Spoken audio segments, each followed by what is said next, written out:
శివాయ గురువే నమః. జ్ఞానక్షం యూట్యూబ్ ప్రేక్షకులందరికీ కూడా స్వాగతం.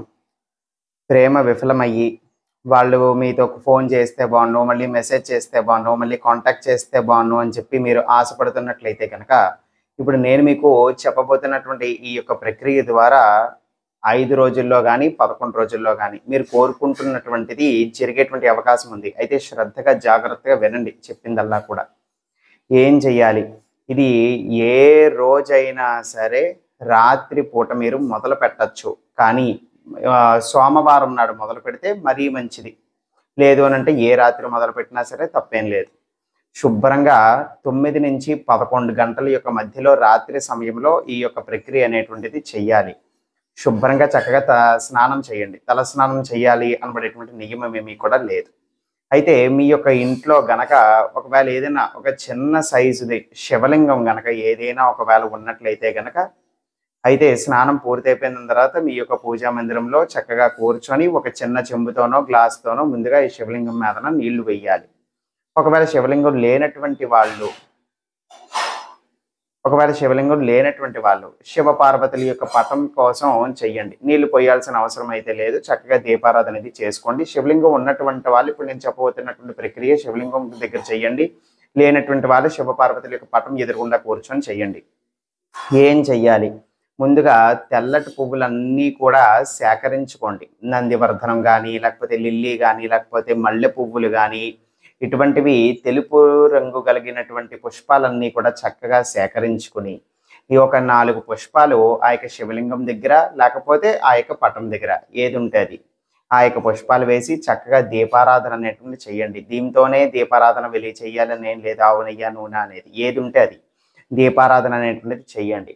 నమస్కారం చేసుకోండి. నమస్కారం చేసుకున్న దాని తర్వాత ఆ యొక్క పుష్పాలు పెట్టిన తర్వాత ఏదో ఒక అగరబత్తి వెలిగించి చక్కగా శివుడికి శివలింగానికి లేదా శివ పార్వతుల యొక్క పటానికి చూపించి ఆ యొక్క పక్కన పెట్టండి.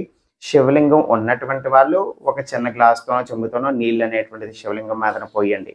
పోసిన తర్వాత ఇప్పుడు శివుడికి నమస్కారం చేసుకుని వాళ్ళ యొక్క పేరు అనేటువంటిది చెప్పుకొని ఈ యొక్క శివ పూజ వలన ఈ యొక్క శివుడిని యొక్క జపం వలన వాళ్ళు మళ్ళీ తిరిగి రావాలి. వాళ్ళ యొక్క ప్రేమ అనేటువంటిది నేను గెలుచుకోవాలి. మనస్పర్ధలు, గొడవలు, అడ్డులు, ఆటంకాలు, ఈ యొక్క కలహాలు ఇవన్నీ కూడా తొలగిపోవాలి. కారణాలన్నీ కూడా మళ్ళీ వాళ్ళు నాతో ప్రేమగా మారాలి అని చెప్పి నమస్కారం చేసుకుని శివ పంచాక్షరి మంత్రం ఓం నమ శివాయ ఈ యొక్క మంత్రాన్ని ఒక 108 సార్లు మీరు అక్కడికక్కడే కూర్చొని చెయ్యాలి. గట్టిగా నేల మీద కూర్చోకూడదు. కిందన ఏదైనా వేసుకోవాలి. పీట కానీ, ఆసనం కానీ, మ్యాట్ కానీ ఏది ఉంటే అది వేసుకుని కూర్చొని జపం కోసం ఏ జపమాలైనా కూడా మీరు వాడవచ్చు. ఒకవేళ ఏదీ లేకపోతే వేళ్లతో లెక్క పెట్టుకోవచ్చు. ఓం నమ శివాయ ఇది ఒక 108 సార్లు జపం చెయ్యండి. ఈ విధంగా 108 సార్లు జపం పూర్తయిపోయిన తర్వాత ఇప్పుడు ఇంకా కూడా మీరు ఆ యొక్క తెల్లటి పుష్పాలు అనేటువంటివి మొత్తం అన్నీ కూడా వేసేయకూడదు. కనీసం ఒక 5 పుష్పాలు పక్కన ఉంచుకోవాలి. తెలుపు రంగు పుష్పాలు. ఈ విధంగా జపం పూర్తయిపోయిన తర్వాత ఏం చెయ్యాలి? ఆ ఒక పుష్పం తీసుకోండి చేతిలోకి. లేకపోతే బిల్వదళాలు, బిల్వపత్రము స్వామివారికి ఇష్టం కదా, అవి కూడా సేకరించి తెచ్చుకోండి. ఒక బిల్వదళము, ఒక తెలుపు రంగు యొక్క పుష్పము ఈ రెండు కూడా మీ యొక్క కుడి చేతిలో చక్కగా పట్టుకోండి. బిల్వదళం లేకపోయినా కూడా పర్వాలేదు, ఏమాత్రమూ పర్వాలేదు. పుష్పాలు ఒకటి ఉంటే సరిపోతుంది. ఆ యొక్క తెలుపు రంగు యొక్క పుష్పం తీసుకుని మీ యొక్క కుడి చేతిలో చక్కగా పట్టుకొని ఏ వ్యక్తి కోసం అయితే మీరు చేస్తున్నారో ఆ వ్యక్తి యొక్క గోత్రంగా తెలిస్తే గోత్రం తెలియకపోయినా సరే ఇంటి పేరుతో పాటు పూర్తి పేరు చెప్పుకోవచ్చు. ఇంటి పేరు కూడా ఒకవేళ తెలియనటువంటి వాళ్ళు ఉంటే కనుక ఆ మనిషిని తలుచుకొని ఆ మనిషిని ఊహించుకొని ఆ మనిషి మిమ్మల్ని చూస్తూ నవ్వుతున్నారు అని ఊహించుకుంటూ ఆ యొక్క మనిషి పేరు అనేటువంటిది ఒక 5 సార్లు మనసులో చెప్పుకొని ఈ యొక్క శివ పూజ వల్ల ఆ యొక్క మనిషి నాతో ప్రేమగా మారేటట్టు, మళ్ళీ దాని దగ్గరికి వచ్చేటట్టు, నాతో ప్రేమగా ఉండేటట్టు చెయ్యి స్వామి అని చెప్పి ఒక పుష్పం తీసుకుని కుడి చేతిలో పట్టుకొని ఆ మనిషిని ఊహించుకుంటూ స్వామివారికి చెప్పండి. ఇదే విధంగా ఆ మనిషి నాతో ప్రేమగా మారాలి, ప్రేమగా ఉండాలని చెప్పనుకుని ఆ యొక్క పుష్పం స్వామివారి శివలింగం దగ్గర కానీ, శివ పటం దగ్గర చేస్తున్నటువంటి వాళ్ళు స్వామివారి యొక్క పటం దగ్గర కానీ వేసేయండి. మరలా ఇంకో పుష్పం తీసుకోండి.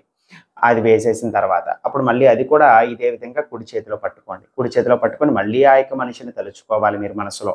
మళ్ళీ ఆ యొక్క మనిషి పేరు చెప్పుకోవాలి. మళ్ళీ ప్రేమగా ఉండేటట్టు చూడు. నా దగ్గరికి వచ్చేటట్టు చూడు. మా గొడవలు, మనస్పర్ధలన్నీ కూడా తొలగించు. మా ఇద్దరిని కూడా కలుపు. ఈ శివయ్య అని చెప్పి అనుకుని నమస్కారం చేసుకొని ప్రార్థన చేసి ఇదే విధంగా ఒక 5 మార్లు మనసులో అనుకుని మళ్ళీ ఆ యొక్క పుష్పం అనేటిది స్వామివారి దగ్గర పెట్టేస్తారు.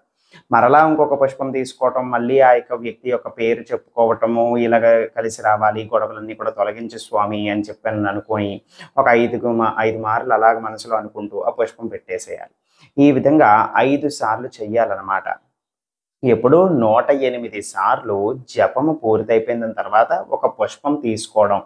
ఆ యొక్క మనిషి యొక్క పేరనేటువంటిది మనసులో ఒక 5 సార్లు తలుచుకుంటూ, ఒక 5 సార్లు తలుచుకొని ప్రతిసారి తలుచుకుంటున్నప్పుడు కూడా మీ దగ్గరికి వచ్చేటట్టు చేయమని, గొడవలు, మనస్పర్ధలు తొలగించమని ఆ యొక్క శివుడికి ప్రార్థన చేసి ఆ యొక్క శివుడి దగ్గర వేసేయటం. మరలా ఇంకో పుష్పం తీసుకోవటం.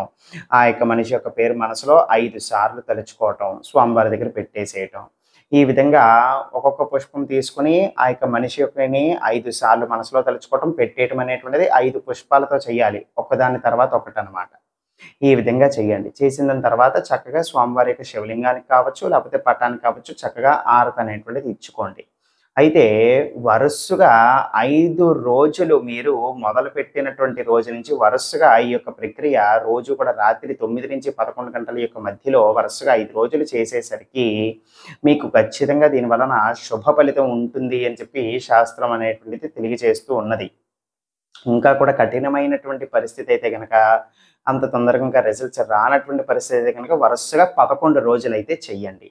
అయితే ఎంత శ్రద్ధతో చేస్తున్నారు, ఎంత భక్తితో చేస్తున్నారు, మీ ప్రేమలో ఎంత నిజాయితీ ఉంది అనే దాన్ని బట్టి ఆధారపడి ఉంటుంది.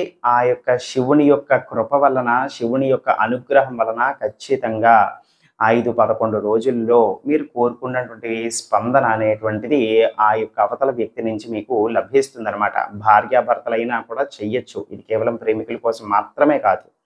ఎవరైనా కూడా ఇటువంటి పరిస్థితితో ఇబ్బంది పడుతున్నటువంటి వాళ్ళు చెయ్యొచ్చనమాట. ఆ యొక్క శివుని యొక్క అనుగ్రహం వలన, కృప వల్ల జరుగుతుంది. అయితే మనిషి యొక్క మానసికమైనటువంటి పరిస్థితి, సిట్యుయేషన్స్ ఎంత క్రిటికల్‌గా, ఎంత కష్టతరహాగా ఉన్నాయి అనే దాన్ని బట్టి కొంతమందికి మీకు రిజల్ట్ రావటం అనేటువంటిది ఆధారపడి ఉంటుందనమాట. కొంతమందికి 5 రోజుల్లో జరగచ్చు, కొంతమందికి 11 రోజుల్లో జరగచ్చు, కొంతమందికి 15 రోజుల్లో జరగచ్చు. ఈ విధంగా ఆధారపడి ఉంటుందనమాట. అందరికీ ఒకలా జరగవు. కానీ ఖచ్చితంగా జరుగుతుంది అనబడేటువంటి భక్తి, శ్రద్ధ, నమ్మకముతో చెయ్యండి. ఆ యొక్క శివుని యొక్క కృప వలన అతి త్వరలో జరుగుతుందనమాట. అర్థమైంది కదా? సర్వే జనా సుఖినో భవంతు. శివార్పణమస్తు.